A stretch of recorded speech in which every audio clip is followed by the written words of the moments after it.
Hey, welcome back to another Netcast. I'm Rich Lopez, Quantrix Authority. Fantastic that you joined me today for episode number 143, where I'm going to show you one of the coolest things there is in Quantrix, and that is how to create a table or matrix view without underlying the base matrix.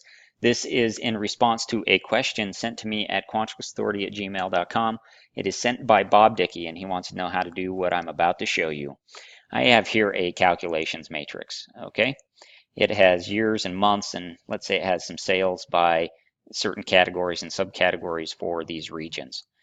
And what Bob wants to do is he wants to create a view where maybe he can just show a couple of these subcategories. Maybe he only wants to show snowshoes and camping. He doesn't want the entire matrix displayed. So how can you do that? Well, it's pretty straightforward and easy to do here in Quantrix. What I do is I go up to the toolbar and I click on Insert Table View.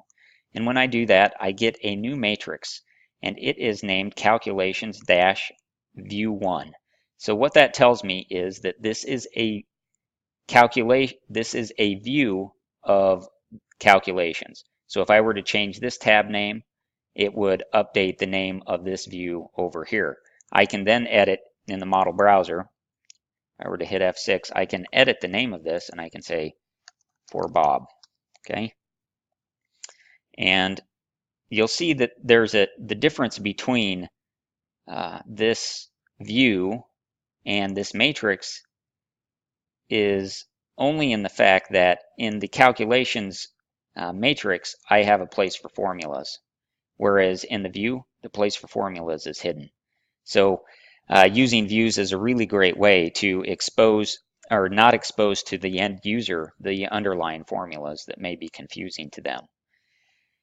So if I go ahead and I manipulate this matrix, and let's say I want to see only snowshoes and camping, I can go ahead and I can say right click and collapse other after I've selected it, and you can see that it changes the view, but it doesn't change the underlying matrix.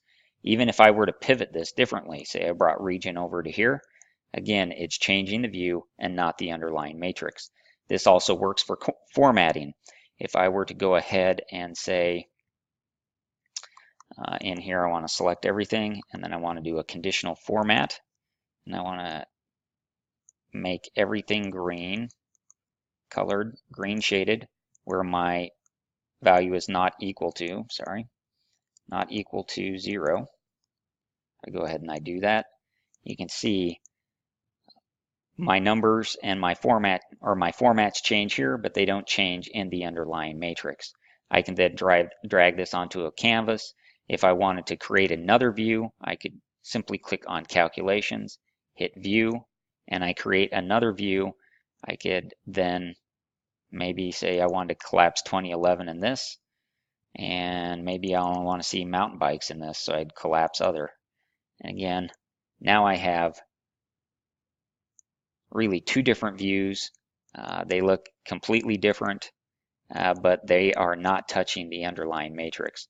I believe that if I were to copy this view, I would copy also the formatting that I had from this view from my original, and of course I could then manipulate it. Say I only wanted to see central, and so I could collapse other. Again, I just see central, but I keep the format. It's not changing this underlying view, and it's not changing the underlying matrix. Anyway, Bob, that's how I would do it, and that is how you do it in Quantrix. If you have any other questions about views or anything in regards to Quantrix, I do hope that you'll reach out to me at quantrixauthority@gmail.com. I absolutely love Quantrix. I want to make you a Quantrix master, so please join me again for another episode of Quantrix Authority with Rich Lopez.